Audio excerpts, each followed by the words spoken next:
हमारे परम पूज्य बाबा जी संत अजैब सिंह जी महाराज के चरणों में बार बार प्रणाम है, कोट कोट बार नमन है। बाबा जी ने अपने जीवन काल के अंदर हमें अनगिनत भजन दिए, सत्संग सुनाए, बहुत सारी बातें करी। कई प्रेमियों को बहुत बहुत मौका मिला निजी तौर पे भी बाबा जी से बातचीत करने का। लेकिन बाबा जी की सारी बातों का जो अंत होता था, सारा जो मकसद होता था, वो यही होता था कि हमने भजन सिमरन करना है, हमने इंसान बनना है। बाबा जी अक्सर अपने परमपिता कृपाल का जिक्र करते हुए कहते थे कि महाराज जी कहते थे कि इंसान बनो, परमात्मा इंसान की तलाश में है। इसीलिए हमें इंसान बनाने के लिए बाबा जी ने बहुत सारी बातें हमें बताई। कई ऐसे वृतांत भी हैं, कई ऐसी घटनाएं भी हैं, कई कहानियां भी हैं, लेकिन उन सब का मकसद यही था कि हम उनमें से कोई चीज़ समझ के, कोई सीख लेकर के अपने जीवन में ढालें। बाबा जी ये कहा करते थे कि संतों का जो सत्संग होता है, संतों की जो बातें होती हैं, वो रोचक नहीं होती हैं, ना ही वो भयानक होती हैं, वो सच्चाई होती है। हम लोगों के मन को खुश करने के लिए कई दफ़ा कहानी के रूप में या कोई चुटकुले के रूप में बाबा जी वो वाली बात हमें कह जाते थे। कई दफ़ा सख्त होकर के भी बाबा जी हमें कुछ बातें समझाने की कोशिश करते थे। उस समय शायद हम लोग नादान थे जब बाबा जी शरीर रूप में यहाँ थे। हमने बाबा जी की बातों को बहुत हल्के में लिया। हमने नहीं समझा कि बाबा जी हमें क्या समझाने की कोशिश कर रहे हैं। लेकिन अब बाबा जी भी ये देख रहे हैं और चाहते हैं कि बहुत टाइम हो गया है, अब हमें थोड़ा गंभीरता से बाबा जी की बातों को याद करना चाहिए और उनमें से जो शिक्षा है उसको ग्रहण करनी चाहिए। तो आज कुछ चीज़ें हैं जो मुझे याद आई हैं। आपको पता ही है कि 1976 में विदेशी प्रेमियों के आमंत्रण पर जब बाबा जी ने बाहर जाने का मन बनाया और इजाज़त दी, तो इंतज़ाम सारे किए गए। हालांकि 1976 में बाहर का टूर नहीं हुआ था बाबा जी की तबीयत ख़राब हो जाने की वजह से, लेकिन उस दौरान अमेरिका का वीज़ा दिलवाने के लिए एक प्रेमी जो कि वैसे ही दिल्ली आया हुआ था, वो बाबा जी से पहले कभी मिला भी नहीं हुआ था, महाराज कृपाल सिंह जी का वो नाम लेवा था, तो वो संपर्क में आया और उसने अमेरिका का वीज़ा दिलवाने के अंदर हमारी मदद करी। वो एम्बेसी गया और हमारे पासपोर्ट वगैरह ले जा करके वो वीज़ा दिलवा के आया। तो बाद में उसने बाबा जी से मिलने की जब इच्छा प्रकट करी तो मैं उसे लेकर के जब 77 आरबी आश्रम हम लोग जा रहे थे, तो रास्ते में उस प्रेमी ने मुझे अपनी जीवन की बहुत सारी बातें बताई कि किस तरह से वो पहले पढ़ाई करता था, फिर उसको महाराज जी से नामदान प्राप्त हो गया, फिर वो अब काम करने लग पड़ा है।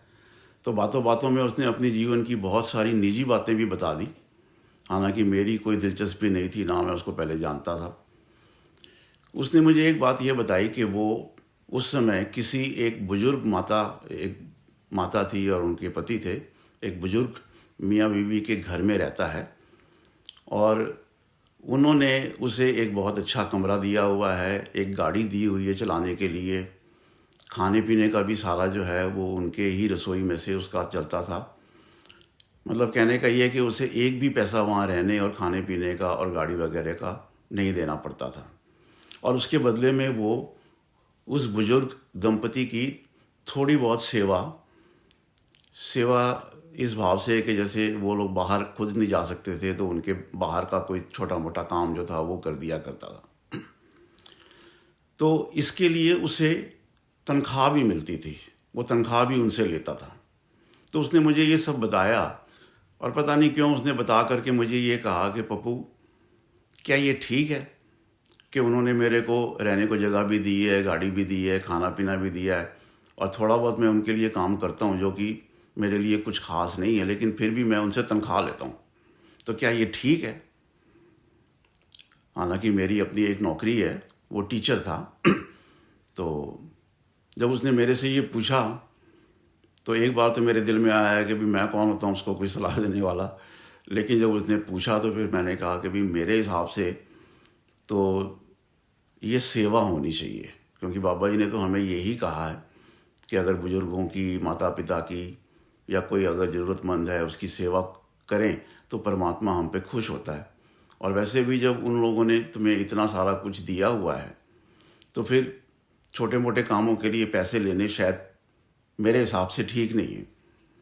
लेकिन वो प्रेमी शायद ये सुनने को तैयार नहीं था और वो एकदम से मेरे पे नाराज़ हो गया और उसने मुझे इंग्लिश में कहा, don't try to walk in my shoes, मतलब कि तुम मेरे जूतों में चलने की कोशिश ना कर।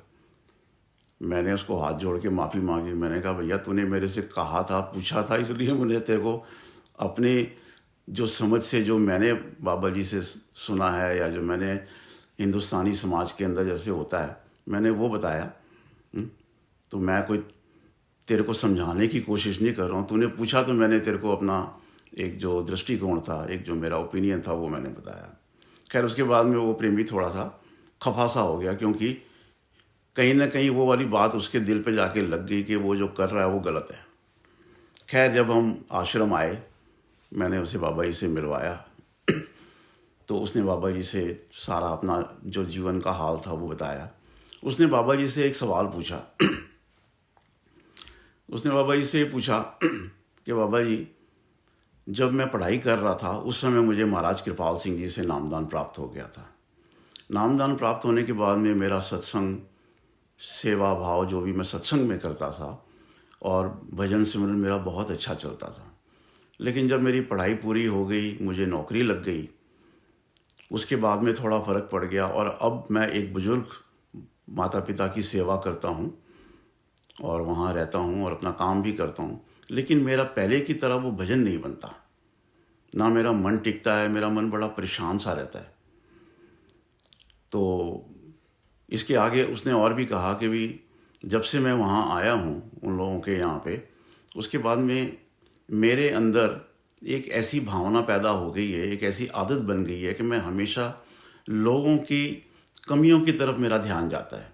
क्योंकि वो बुज़ुर्ग लोग हैं, वो जवान लोगों की तरह है नहीं, तो कई चीज़ें ऐसी होती हैं जो उन्हें नहीं करनी चाहिए, लेकिन वो करते हैं। तो मेरा ध्यान हमेशा उनकी कमियों, उनकी ऐसी जो गलतियाँ होती हैं उनकी तरफ जाता है। तो मैं जब वो करता हूँ तो कहीं ना कहीं मेरे अंदर वो एक अथॉरिटी वाली बात आ जाती है और मैं उनके बारे में बुरा सोचने लग पड़ता हूँ। कई दफ़ा मैं उनको डांट भी देता हूँ। तो आप मुझे बताओ कि एक तो मेरा भजन क्यों नहीं बन रहा, और दूसरा ये है कि ये जो मेरी जो आदत बन गई है, ये क्या ठीक है? क्या इसकी वजह से तो नहीं मेरे भजन के ऊपर कोई असर पड़ रहा? तो जब उस प्रेमी ने ये सब कहा तो बाबा जी को मैंने वो ट्रांसलेट कर दिया और मैंने फिर बाबा जी को अपनी तरफ से बोला। मैंने कहा, बाबा जी, इसने ना मेरे से भी ये बात की थी और मैंने पंगा ले लिया। मैंने इसको कहा कि भाई ये तो सेवा होती है, सेवा के पैसे थोड़ी लिए जाते हैं। तो बाबा जी को सुन करके ना, बाबा जी को तो पता ही था, बाबा जी जान ही जानते कि पहले क्या घटना हो चुकी। तो बाबा जी ने मेरे को देख के कहा, कोई गाल नहीं बली, मैं समझ गया। फिर बाबा जी ने उसको बहुत प्यार से सेवा क्या होती है और किसी से जो हम लेते हैं किसी भी रूप में, उसका हमें कैसे बदला देना पड़ता है, उसके बारे में बहुत खोल के उसको बताया। बाबा जी की बात सुन करके भी वो खुश नहीं हुआ, क्योंकि यहाँ पे जो सवाल था वो दुनियावी प्राप्ति का था, पैसों का था। लेकिन बाबा जी ने तो अपना जो मत था वो उसके आगे रख दिया, उसको बोल दिया। उसने बाबा जी को कुछ नहीं बोला ऐसा, लेकिन उसके चेहरे से दिख रहा था कि वो खुश नहीं है। फिर बाबा जी ने उसके जो दूसरे सवाल का जवाब था कि मैं जब दूसरों की तरफ देखता हूँ और उनके अंदर मैं सिर्फ कमियां ही देखता हूँ और उनके बारे में फिर मैं जब सोचने लगता हूँ, उनको मैं डांटता भी हूँ अपनी अथॉरिटी का इस्तेमाल करके। कई दफ़ा स्कूल के अंदर भी मैं ऐसे करता हूँ, तो इससे क्या होता है? तो बाबा जी ने उसको कहा कि जो तुम्हारे मन की हालत होती है वो तुम्हारे भजन के ऊपर असर करती है। जब तुम किसी एक पदवी पर होते हो और उसका गलत इस्तेमाल करके अगर तुम किसी के दिल को दुखाते हो या किसी के ऊपर अपनी हेंकड़ी जमाने की कोशिश करते हो, तो कुछ लोग तो शायद तुम्हें तुम्हारे मुंह पे ही जवाब दे देंगे, लेकिन कुछ लोग जो सब्र वाले होते हैं वो उसको बर्दाश्त करते हैं, वो चुप रहते हैं। क्योंकि बाबा जी कहते थे कि सियाना आदमी वक़्त की इंतज़ार करता है। तो जब वो वक़्त आता है तो जो तुम्हारे वो बुरे कर्म बने होते हैं उसका फल परमात्मा तुम्हें देता है। फिर बाबा जी ने उसको एक कहानी सुनाई, मुझे वो याद आई। कहानी बाबा जयमल सिंह जी के ज़माने की है। जब बाबा जयमल सिंह जी आर्मी में थे, हम सब लोग जानते हैं कि बाबा जयमल सिंह जी बहुत भजन अभ्यास किया करते थे अपनी नौकरी के दौरान भी, क्योंकि उन्हें उनके परम गुरु स्वामी जी महाराज से ये हुक्म था कि जो तुम आर्मी की ड्यूटी कर रहे हो उसे भी गुरु का काम समझ के करना और साथ में भजन सिमरन भी करना। तो बाबा जी सुनाया करते थे कि छुट्टी के दिनों में जब 1 या 2 दिन की छुट्टी होती थी तो बाबा जयमल सिंह जी ज़मीन के अंदर एक खड्डा खोद के वहाँ बैठ कर के लगातार भजन में बैठ जाया करते थे। तो उसकी वजह से उनकी पलटन के अंदर वो बहुत मशहूर थे कि ये फ़कीर स्वभाव का है, ये फ़कीर है कोई। तो बाबा जी ने ये सुनाया कि बाबा जयमल सिंह जी की पलटन का एक सूबेदार, एक नया आदमी वहाँ पे बदली होकर के आया सूबेदार की पोस्ट पे, और वो बहुत सख्त स्वभाव का था।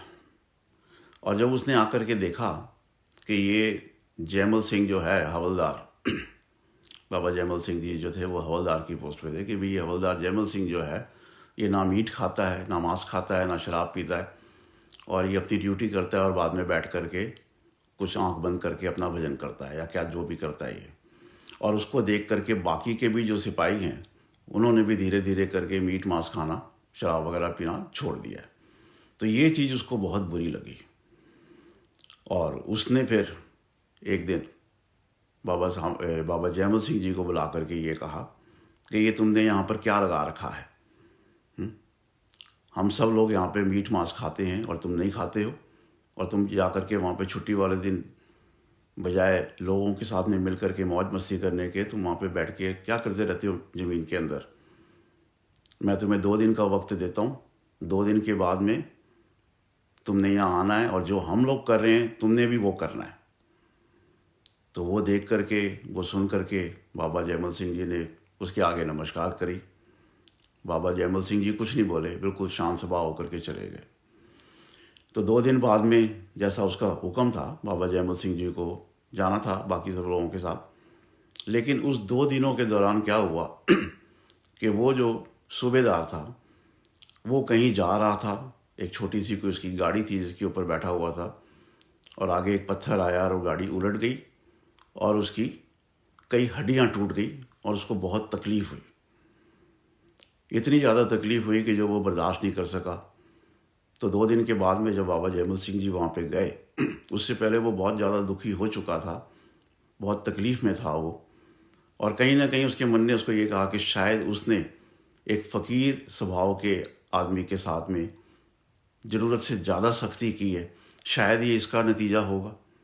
खैर, मन मानने नहीं देता, कई दफ़ा मन में ख्याल आ जाते हैं लेकिन मन इस बात को मानने को राज़ी नहीं होता। तो जब बाबा जयमल सिंह जी वापस वहाँ पर आए, उसके पास आए, तो उनको देख करके उसको अपने आप ही अपनी तकलीफ़ के अंदर कुछ राहत महसूस होनी शुरू हुई। तो जब बाबा जयमल सिंह जी और उनके नज़दीक आए और उन्होंने बाबा जयमल सिंह जी के दर्शन किए, बाबा जयमल सिंह जी ने जब उनको नमस्कार करी, हाथ जोड़ा, तो उन्होंने बाबा जयमल सिंह जी का हाथ पकड़ लिया। तो बाबा जयमल सिंह जी का हाथ पकड़ते ही उसे ऐसा लगा कि मानो उसकी सारी तकलीफ़ दूर हो गई है। 2 दिन वो बहुत तड़पता रहा, लेकिन बाबा जयमल सिंह जी का स्पर्श पाकर वो बिल्कुल ही एक तरह से जैसे दुख से मुक्त हो गया। तो तब उसके मन ने उसे फिर ठोकर लगाई और कहा कि तूने बहुत बड़ी गलती करी, ये तो बहुत कोई संत महात्मा है जिसके सिर्फ छूने मात्र से तेरी तकलीफ़ जो है वो गायब हो गई है। तो उसने बाबा जयमल सिंह जी से माफ़ी मांगी। बाबा जयमल सिंह जी ने कहा कि नहीं, आपको माफ़ी मांगने की ज़रूरत नहीं है, मैं तो आपका एक नौकर ही हूँ, आप सूबेदार हो। तो फिर उसने जब माफ़ी मांगी, तो संत जानी जान होते हैं, संत सर्वशक्तिमान होते हैं, तो बाबा जयमल सिंह जी ने उस पर दया करी। तो कहते हैं कि भी 3 महीने तक वो तकलीफ़ में रहा, जब तक उसकी हड्डियां सारी जुड़ दी गई।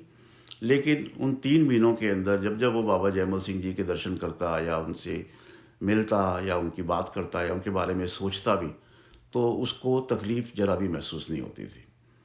तो बाबा जी ने ये कहा कि अगर हम कभी किसी के बारे में बुरा सोचते हैं या किसी को बुरा कहते हैं तो उसमें हमारा ही नुकसान है। तकलीफ़ हमेशा हमें ही होती है। तो इसलिए जैसे महाराज कृपाल सिंह जी कहा करते थे कि इंसान बनो, तो इंसान बनने में सबसे बड़ा जो कदम है, जो सबसे पहला कदम है, वो यही है कि किसी के दिल को ना दुखाओ, किसी को गलत ना बोलो, किसी के बारे में बुरा मत सोचो। महाराज कृपाल सिंह जी आप लोग जानते ही हो कि जब देहरादून में अपनी कोठी पे हुआ करते थे, राजपुर रोड पे, तो वहाँ पर प्रेमियों के साथ में सवाल जवाब का कार्यक्रम चला करता था। मैंने पहले भी एक बाबा महाराज कृपाल सिंह जी के सवाल जवाब को पढ़ के सुनाया है।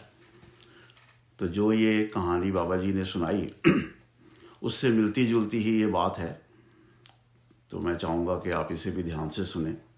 आप जानते हैं कि बाबा कृपाल सिंह जी, महाराज कृपाल सिंह जी ने अपने प्रेमियों को डायरी रखने के लिए कहा था, और प्रेमी लोग अपनी गलतियों को डायरी में दर्ज करते थे और उसे महाराज कृपाल सिंह जी के पास में हर महीने के महीने भेजा करते थे।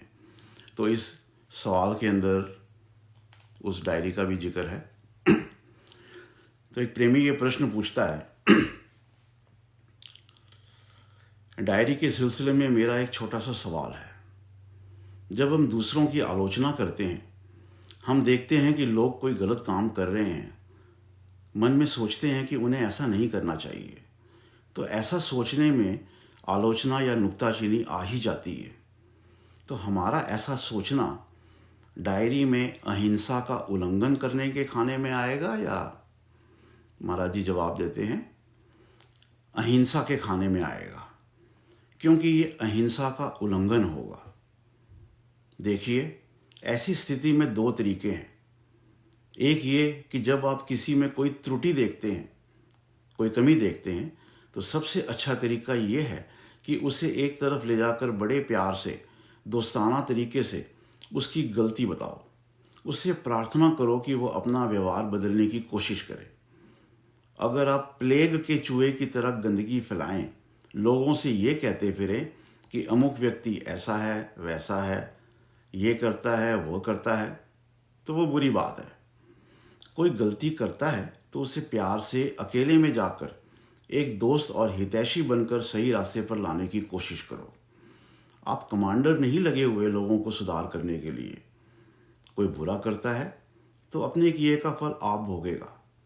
आप ज़्यादा से ज़्यादा उसे सचेत कर सकते हो कि भाई ऐसा करोगे तो खता खाओगे।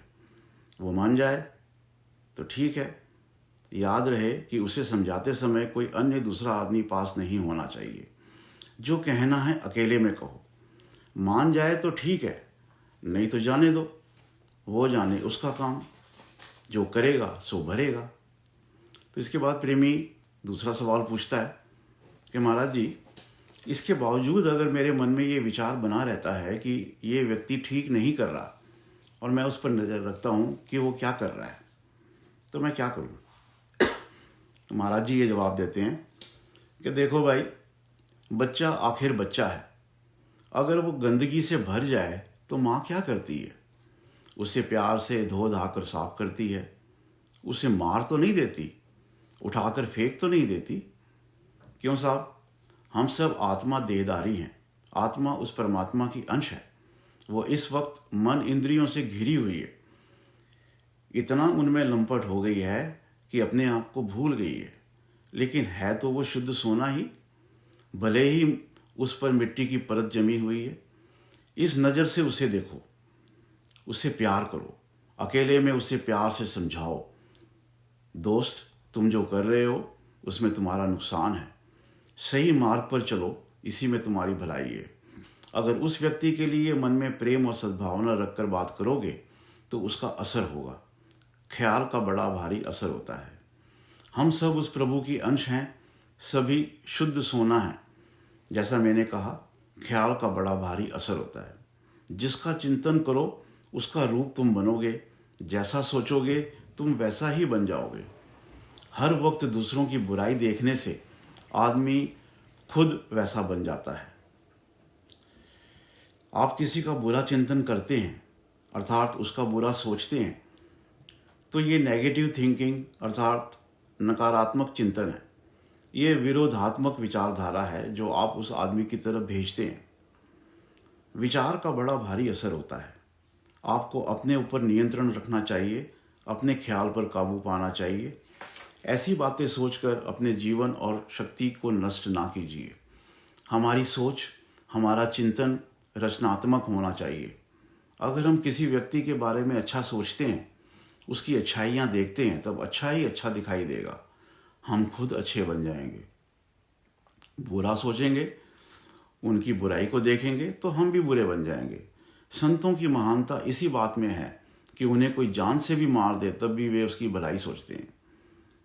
जब मैं श्री हजूर बाबा सामन सिंह जी महाराज के चरणों में आया, मेरे गांव के कुछ लोगों ने इकट्ठे होकर फैसला किया कि वे मुझे बिरादरी से बाहर कर देंगे, मेरे साथ कोई संबंध नहीं रखेंगे। उन्होंने मुझे एक मंदिर में बुलाया, मैंने वहाँ प्रवचन किया। उनके पास मेरे खिलाफ कहने को कोई बात न थी, फिर भी उन्होंने प्रस्ताव पास कर दिया कि मुझे बिरादरी से बाहर कर दिया जाए। वहाँ 5 आदमी थे। उनमें से एक ने उठ करके ये प्रण किया कि मैं आज रात इसको जान से मार दूंगा। ये घटना सन 1924 की है। रात के वक्त वो मेरे पास आया, लेकिन मुझे मारने का उसे साहस ना हुआ। ये बात मैंने उस समय किसी को नहीं बताई। बरस 2 बरस के पश्चात वो व्यक्ति लाहौर आया। मैं उन दिनों लाहौर रहता था। सड़क पर अचानक उससे मुलाकात हुई। मैंने उसे खाने पर बुलाया। अंत में वो कहने लगा, दोस्त, एक ज़माना था जब मैं आपकी जान का दुश्मन था। आज मेरे मन में आपके लिए प्यार ही प्यार है। तो मैं ये कह रहा था कि ख्याल बड़ा महत्व रखते हैं। अगर हम अपने ख्यालों पर काबू पा लें तो हम किसी भी चीज़ पर काबू पा सकते हैं। अरे भाई, उस परमात्मा के ख्याल की एक लहर ही तो थी जिससे सारी सृष्टि वजूद में आ गई। परमात्मा ने एक ख्याल से सारे खंड मंडल आकाश पाताल बना दिए। हम जो उस प्रभु की अंश है, क्या हम एक शहर भी नहीं बना सकते? हम छोटे पैमाने पर परमात्मा ही तो हैं। मानव महान है। जब तुम गुरु से मिलते हो तो तुम प्रभु की संतान होते हो। गुरु में प्रभु काम करता है। वो तुम्हें अपने साथ नहीं, परमात्मा के साथ जोड़ता है जो उसके अंदर काम कर रहा है। वही परमात्मा हमारे अंदर भी है। कई बातें पुस्तकों में लिखी होती हैं, लेकिन जब वही बातें आप किसी के मुख से सुनते हैं तो सीधा आपके दिल में उतरने लगती है। तो गुरु प्यारी साध संगत जी, बाबा जी की जो कहानी थी, बाबा जी ने जो कहा, और महाराज कृपाल सिंह जी का ये जो सवाल जवाब मैंने पढ़ के सुनाया, इसमें से जो बात समझ आई या आनी चाहिए वो यही है कि हमें कभी किसी के बारे में बुरा नहीं सोचना चाहिए, किसी की कमियां नहीं देखनी चाहिए। हर व्यक्ति के अंदर अच्छाइयाँ होती हैं, कोई ना कोई अच्छाई तो होती है।